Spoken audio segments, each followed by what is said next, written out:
So, got this on the stand again, and just putting mystery oil in the cylinders, and then bam, it duplicated, which actually I just decoded these.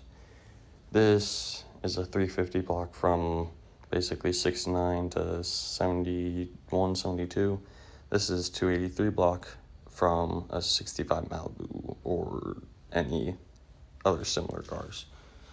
So I'm hoping this doesn't have any cracks, but I was told there was a crack in the cylinder, which we're going to have to obviously clean up too and figure out how we're going to do this.